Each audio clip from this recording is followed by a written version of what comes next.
राम राम दोस्तों, आप सभी को नववर्ष की हार्दिक शुभकामनाएं। आइए दोस्तों, आज जानते हैं हिंदू नववर्ष का इतिहास एवं महत्व। चैत्र शुक्ल प्रतिपदा को हमारा नववर्ष होता है। हमें परस्पर इसी दिन एक दूसरे को शुभकामनाएं देनी चाहिए। कमेंट में नववर्ष की हार्दिक शुभकामनाएं जरूर लिखें। भारतीय नववर्ष का ऐतिहासिक महत्व आज जानते हैं दोस्तों।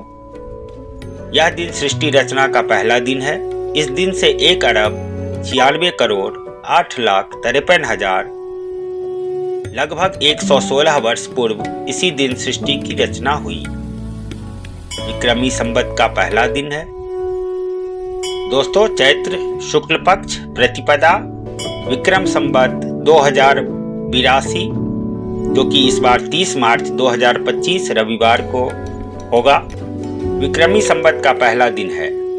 उसी राजा के नाम पर संवत प्रारंभ होता था, जिसके राज्य में न कोई चोर हो, न अपराधी हो और न ही कोई भिखारी हो। साथ ही राजा चक्रवर्ती सम्राट भी हो। सम्राट विक्रमादित्य ने लगभग 2000 वर्ष पहले इसी दिन राज्य स्थापित किया था। भगवान श्री राम का राज्याभिषेक दिवस है। श्री राम ने भी इसी दिन को लंका विजय के बाद अयोध्या में राज्याभिषेक के लिए चुना। नवरात्र स्थापना शक्ति और भक्ति के 9 दिन अर्थात नवरात्र स्थापना का पहला दिन यही है।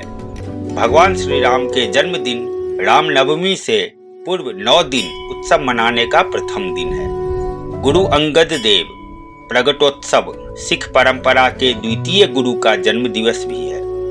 आर्य समाज स्थापना दिवस समाज को श्रेष्ठ आर्य मार्ग पर ले जाने हेतु वेदों के पुनरुद्धारक महर्षि दयानंद सरस्वती ने इसी दिन आर्य समाज की स्थापना की। संत झूलेलाल जन्म दिवस है। सिंध प्रांत के प्रसिद्ध समाज रक्षक संत झूलेलाल इसी दिन प्रकट हुए। शालिवाहन संवत्सर का प्रारंभ दिवस विक्रमादित्य की भांति शालिवाहन ने शकों को परास्त कर भारत में श्रेष्ठतम राज्य स्थापित करने हेतु यही दिन चुना। युगाब्द संवत्सर का प्रथम दिन, कली के प्रथम दिन युधिष्ठिर का राज्याभिषेक भी इसी दिन हुआ। तो दोस्तों, आज जानते हैं भारतीय नववर्ष का प्राकृतिक महत्व। वसंत ऋतु का आरंभ वर्ष प्रतिपदा से ही होता है, जो उल्लास, उमंग, खुशी तथा चारों तरफ पुष्पों की सुगंध से भरी होती है। फसल पकने का प्रारंभ यानी किसान की मेहनत का फल मिलने का भी यही समय होता है। नक्षत्र शुभ स्थिति में होते हैं, अर्थात किसी भी कार्य को प्रारंभ करने के लिए यह शुभ मुहूर्त होता है। अतः हमारा नववर्ष कई कारणों को समेटे हुए है। अंग्रेजी नववर्ष न मनाकर भारतीय नववर्ष हर्षोल्लास के साथ मनाएं और दूसरों को भी मनाने के लिए प्रेरित करें। कमेंट में नववर्ष की हार्दिक शुभकामनाएं जरूर लिखें। नव संवत्सर, नवरात्रि और राम नवमी के दिन इन मांगलिक अवसरों पर अपने अपने घरों को सजाएं। तो दोस्तों, चैत्र शुक्ल पक्ष प्रतिपदा विक्रम संवत 2082 हिंदू पंचांग के अनुसार चैत्र महीने के शुक्ल पक्ष की प्रतिपदा तिथि 29 मार्च को शाम 4:27 पर शुरू होगी। वहीं इसका समापन अगले दिन यानी 30 मार्च को दोपहर 12:49 पर होगा। हिंदू धर्म में उदया तिथि मान्य है, इसीलिए 30 मार्च को गुड़ी पाड़वा का पर्व मनाया जाएगा। गुड़ी पाड़वा को गुड़ी पाड़वा या उगादि के नाम से भी जाना जाता है, जो महाराष्ट्र, आंध्र प्रदेश सहित गोवा के निकटवर्ती क्षेत्रों में धूमधाम से मनाया जाता है। यह त्योहार प्रतिवर्ष चैत्र माह की शुक्ल पक्ष की प्रतिपदा तिथि को मनाने का विधान है। इस दिन को नव संवत्सर के रूप में पूरे देश में मनाया जाता है। पुराणों के अनुसार इसी तिथि से ब्रह्मा जी ने सृष्टि निर्माण आरंभ किया था, इसलिए इस पावन तिथि को नव संवत्सर पर्व के रूप में भी मनाया जाता है। कमेंट में नववर्ष की हार्दिक शुभकामनाएं जरूर लिखें। संवत्सर चक्र के अनुसार सूर्य इस ऋतु में अपने राशि चक्र की प्रथम राशि मेष में प्रवेश करता है। भारतवर्ष में वसंत ऋतु के अवसर पर नूतन वर्ष का आरंभ मानना इसलिए भी हर्षोल्लास पूर्ण है, क्योंकि इस ऋतु में चारों ओर हरियाली रहती है तथा नवीन पत्र पुष्पों द्वारा प्रकृति का नव श्रृंगार किया जाता है। लोग नववर्ष का स्वागत करने के लिए अपने घर द्वार सजाते हैं। नव संवत्सर के दिन नीम के कोमल पत्तों और ऋतुकाल के पुष्पों का चूर्ण बनाकर उसमें काली मिर्च, नमक हींग, जीरा, मिश्री, इमली और अजवाइन मिलाकर खाने से रक्त विकार आदि शारीरिक रोग शांत रहते हैं और पूरे वर्ष स्वास्थ्य ठीक रहता है।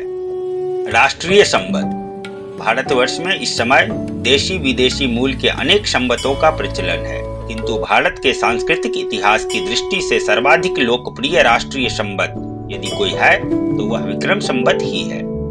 जैसा कि बताया जाता है, भारतवर्ष के प्रतापी राजा विक्रमादित्य ने देशवासियों को शकों के अत्याचारी शासन से मुक्त किया था। उसी विजय की स्मृति में चैत्र शुक्ल प्रतिपदा की तिथि से विक्रम संबत का भी आरंभ हुआ था।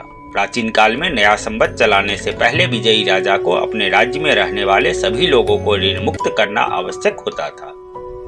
राजा विक्रमादित्य ने भी इसी परंपरा का पालन करते हुए अपने राज्य में रहने वाले सभी नागरिकों का राज्य कोष से कर्ज चुकाया और उसके बाद चैत्र शुक्ल प्रतिपदा से मालवगण के नाम से नया संबत चलाया। भारतीय काल गणना के अनुसार वसंत ऋतु और चैत्र शुक्ल प्रतिपदा की तिथि अति प्राचीन काल से सृष्टि प्रक्रिया का भी पुण्य तिथि रही है। वसंत ऋतु में आने वाले वासंतिक नवरात्र का प्रारंभ भी सदा इसी पुण्य तिथि से होता है। विक्रमादित्य ने भारत राष्ट्र की इन तमाम कालगणनापरक सांस्कृतिक परंपराओं को ध्यान में रखते हुए ही चैत्र शुक्ल प्रतिपदा की तिथि से ही अपने नव संवत्सर संबत को चलाने की परंपरा शुरू की थी और तभी से पूरे भारत राष्ट्र इस पुण्य तिथि का प्रतिवर्ष अभिनंदन करता है। दरअसल भारतीय परंपरा में चक्रवर्ती राजा विक्रमादित्य शौर्य, पराक्रम तथा प्रजा हितैषी कार्यों के लिए प्रसिद्ध माने जाते हैं। उन्होंने लगभग 95 शक राजाओं को पराजित करके भारत को विदेशी राजाओं की दासता से मुक्त किया था। राजा विक्रमादित्य के पास एक ऐसी शक्तिशाली विशाल सेना थी जिससे विदेशी आक्रमणकारी सदा भयभीत रहते थे। ज्ञान, विज्ञान, साहित्य, कला, संस्कृति को विक्रमादित्य ने विशेष प्रोत्साहन दिया था। धन्वंतरी जैसे महान वैद्य, वराहमिहिर जैसे महान ज्योतिषी और कालिदास जैसे महान साहित्यकार विक्रमादित्य की राज्यसभा के नवरत्नों में शोभा पाते थे। प्रजावत्सल नीतियों के फलस्वरूप ही विक्रमादित्य ने अपने राज्य कोष से धन देकर दीन दुखियों को साहूकारों के कर्ज से मुक्त किया था। एक चक्रवर्ती सम्राट होने के बाद भी विक्रमादित्य राजसी ऐश्वर्य भोग को त्याग कर भूमि पर शयन करते थे। वे अपने सुख के लिए राज्य कोष से धन नहीं लेते थे। राष्ट्र की सांस्कृतिक पहचान। लगभग पिछले 2000 वर्षों में अनेक देशी और विदेशी राजाओं ने अपनी साम्राज्यवादी आकांक्षाओं की तुष्टि करने तथा इस देश को राजनीतिक दृष्टि से पराधीन बनाने के प्रयोजन से अनेक संबतों को चलाया, किंतु भारत राष्ट्र की सांस्कृतिक पहचान केवल विक्रमी संबत के साथ ही जुड़ी रही। अंग्रेजी शिक्षा दीक्षा और पश्चिमी संस्कृति के प्रभाव के कारण आज भले ही सर्वत्र ईस्वी संबत का बोलबाला हो और भारतीय तिथि मासों की कालगणना से लोग अनभिज्ञ होते जा रहे हों, परंतु वास्तविक यह भी है कि देश के सांस्कृतिक पर्व उत्सव तथा राम, कृष्ण, बुद्ध, महावीर, शंकराचार्य, गुरु नानक जी, महर्षि दयानंद जी आदि महापुरुषों की जयंतियां आज भी भारतीय कालगणना के हिसाब से ही मनाई जाती है, ईस्वी संबत के अनुसार नहीं। नामकरण, मुंडन का शुभ मुहूर्त हो या विवाह हो आदि सामाजिक कार्यों का अनुष्ठान ये सब भारतीय पंचांग पद्धति के अनुसार ही किया जाता है। ईस्वी सन की तिथियों के अनुसार ये नहीं किया जाता है।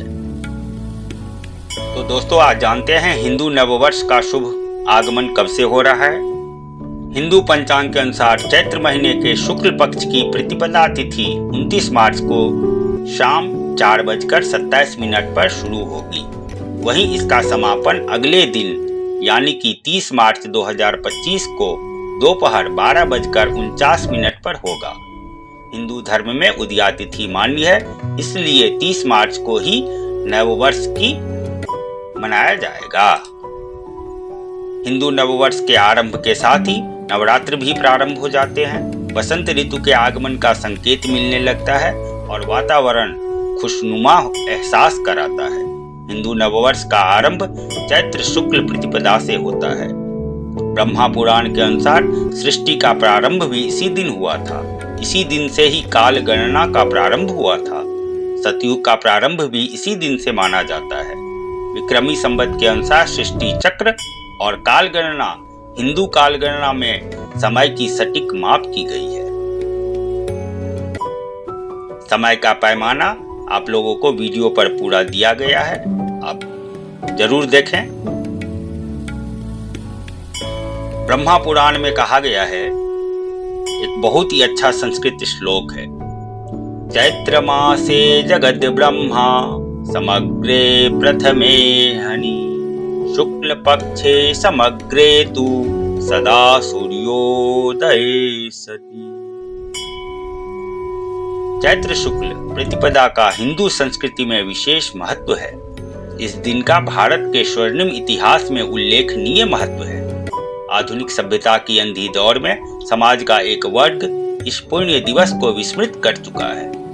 आवश्यकता है इस दिन के इतिहास के बारे में जानकारी लेकर प्रेरणा लेने का कार्य करें। भारतीय संस्कृति की पहचान विक्रमी संवत्सर में है, न कि अंग्रेजी नववर्ष से। हमारा स्वाभिमान विक्रमी संवत्सर को मनाने से ही जागृत हो सकता है, न कि रात भर झूमकर 1 जनवरी की सुबह सो जाने से। आप सभी का बहुत बहुत धन्यवाद। आप सभी को एक बार फिर से नववर्ष की हार्दिक शुभकामनाएं। जय श्री राम। वीडियो को देखकर कमेंट बॉक्स में नववर्ष की हार्दिक शुभकामनाएं जरूर दें। आप सभी को फिर से एक बार नववर्ष की हार्दिक शुभकामनाएं। जय श्री राम।